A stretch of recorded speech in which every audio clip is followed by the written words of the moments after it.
So here we're going to take everything that we've learned and we're actually going to put it together into one concept.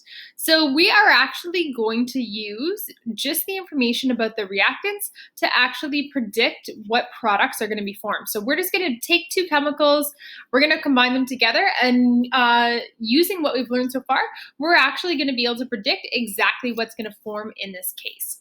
So let's start. The first thing you want to start with doing is notice that these are word formulas. We want to convert this to the chemical formulas so we can actually see what atoms are being used. So here you want to take sodium carbonate and you want to write out sodium carbonate with its formula. So I'm going to remind you, sodium has a symbol of Na, carbonate has a symbol of CO3, sodium has a charge of 1+, carbonate has a charge of 2-. Calcium, on the other hand, has the chemical symbol of Ca. It has a charge of 2+. Sulfate has the chemical formula of SO4, and it has a charge of 2-. So first thing that we want to do is we want to go through and we actually want to write the formulas. So let's start with sodium carbonate. We first need to determine whether or not it's ionic or covalent. Looking here, I can see a metal and a non-metal. That means it's ionic. So in order to write this formula, I'm going to follow the crisscross rule. So I'm going to take the charge of sodium and bring it down here. I'm going to take the charge of carbonate and I'm going to bring it down here. So sodium, and then the charge of carbonate is going to get written right here. Carbonate. Sodium has a charge of 1, so we don't need to write anything. Next, I'm going to write out calcium sulfate. So again, calcium is a metal, so it's going to be an ionic compound. So I'm going to go ahead and use the crossing over rule. Now, if you notice, calcium and sulfate actually have the exact same charge. That means the charge is actually going to cancel out, and calcium sulfate is just going to be written like this. Next thing we need to do is we need to predict the products. In order to do this, I need to figure out what type of reaction it is. So I know it's not a synthesis reaction because I know it's not a decomposition reaction because I have a plus sign on this side. What I can see is I can see two compounds, one compound here and one compound here. This means it is going to be a double displacement reaction. Since it's a double displacement reaction, I'm going to see that swapping of ions. So sodium and calcium are going to swap what they're bonded to. So in my products, what I'm going to do is instead of writing sodium, I'm going to write calcium. And then it's going to bond with carbonate. Now I need to check and make sure that my formula is written correctly. So what I'm going to have to do to check and make sure that my formula is written correctly is I need to write down the ion for calcium, which is 2+, and the ion for carbonate, which is 2-. Since the charges are the same, they're going to cancel out. Therefore, this would be the correct formula. My next product, I'm going to have sodium is going to take calcium's spot. So I'm going to write sodium here. It's going to be bound to sulfate. And same idea, we need to check and see if my chemical formula is written correctly. So sodium has a charge of +1. Whereas sulfate over here, SO4, has a charge of 2-. So I am going to have to use the crisscross rule to write this. So the charge for sulfate is going to come down here. It's going to get written right next to sodium, so it's going to be a 2 here. Last thing I need to do is I need to go through and I need to balance my chemical equation. So I'm actually just going to do this out loud. The more you balance, the easier you're going to find this, and you might be able to just balance in your head. So let's take a look at sodium. I have 2 sodiums on this side, 2 sodiums on this side, I'm even. Carbonate, I have 1 and 1, so I'm even. Calcium, I have 1 and 1, so I'm even. And sulfate, I have 1 and 1. So this equation here is actually already balanced. Let's take a look at our next one here. I'm going to work with the next one with you. Let's pause and get rid of this.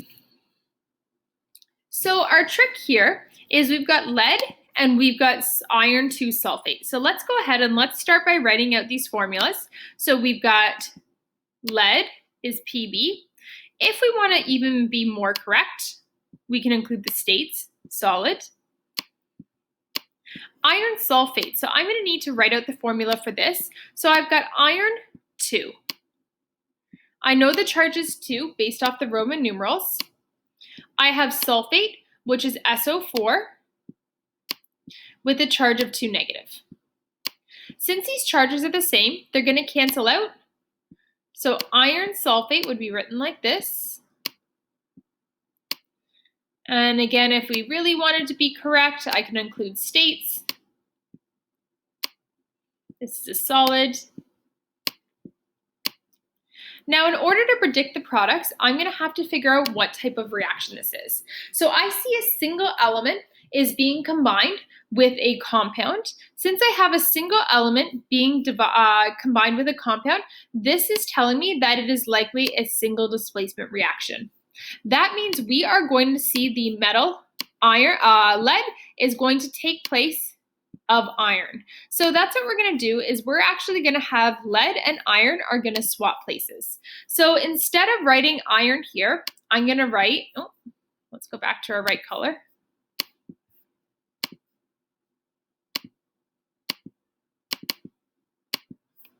It's gone, we're stuck in red. That's okay. So instead of writing iron here, I'm going to go ahead and I'm going to write lead. And I'm going to write sulfate.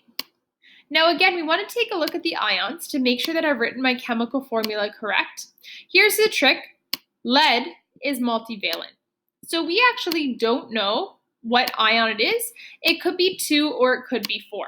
So if I were going to give you this question on a test, I would have to tell you which ion it is.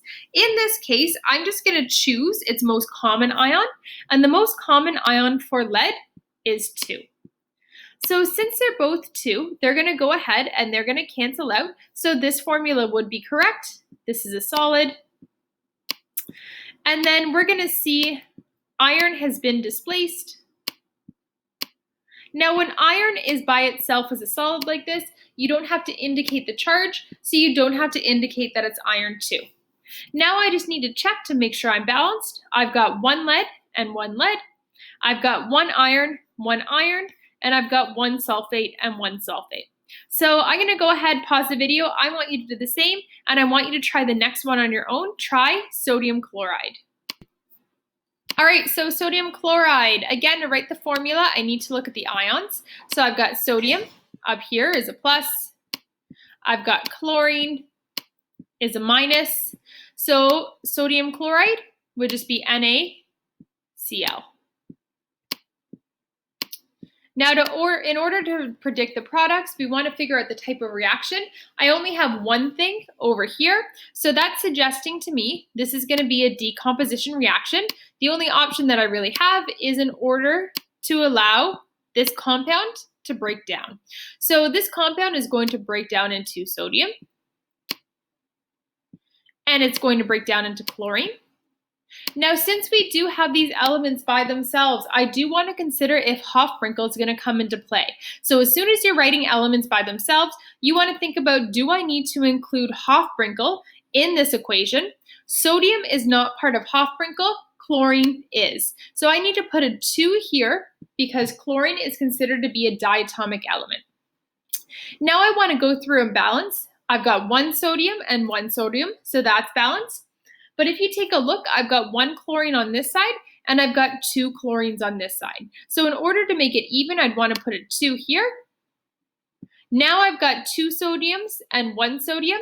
So again, in order to make it even, I'd want to put a 2 here. Next up, I want you to pause the video, and I want you to try magnesium and oxygen on your own. So for magnesium and oxygen, I've actually just got 2 elements by themselves. I've got magnesium plus oxygen. Again, when I'm writing elements by themselves, I want to consider, are they Hofbrinkel? Magnesium is not part of Hofbrinkel, oxygen is, so I want to put a 2 there. Now I need to figure out the type of reaction in order to determine what my products are going to be. I've got two things coming together, two single elements, so that suggests that this is going to be synthesis. So I'm going to see these two elements come together. Well, let's figure out how to write this formula. Magnesium has a charge of 2+. Oxygen has a charge of 2-. So these charges are going to go ahead and cancel out, and we're going to call this magnesium oxide. Now you want to make sure you're balanced. My magnesiums are equal on both sides, but I have 2 oxygens here. So I'd want to go ahead and put 2 in front of here. Now I've got 2 magnesiums, so I want to go ahead and put a 2 in front of here. All right, last one. This is going to be your challenge. If you can do this on your own, you know exactly what you're doing. I'm going to pause the video, and then next up, I'm actually just going to post the answer. All right, so here I've gone ahead and I posted the answer. So magnesium chloride. Magnesium chloride would be written like this. Magnesium has a charge of 2, chlorine has a charge of 1, so they crisscross. Lithium carbonate would be written like this. Lithium has a charge of 1, carbonate has a charge of 2, so they crisscross. Then I can see that I've got 2 compounds. So this is an example of a double displacement reaction. So I'm going to see magnesium and lithium switching spots. So I'm going to end up with magnesium carbonate. Magnesium has a charge of 2, carbonate has a charge of 2. Those charges would cancel out. Lithium and chlorine would combine. Lithium has a charge of 1, chlorine has a charge of 1, so they would cancel out. So all we're left to do is balance. My magnesiums are equal on either side. My carbonates are equal on either side. But over here I have 2 chlorines and 2 lithiums. So in order to balance this, I just want to go ahead and put a 2 in front of there. So you can see that we've actually taken writing formulas and balancing and types of chemical reactions, and we're actually doing some pretty cool chemistry where we're actually combining all those concepts into one. Below are a couple practice questions that you can go ahead and practice, and then we're ready to move on to our last lesson, which is acids and bases.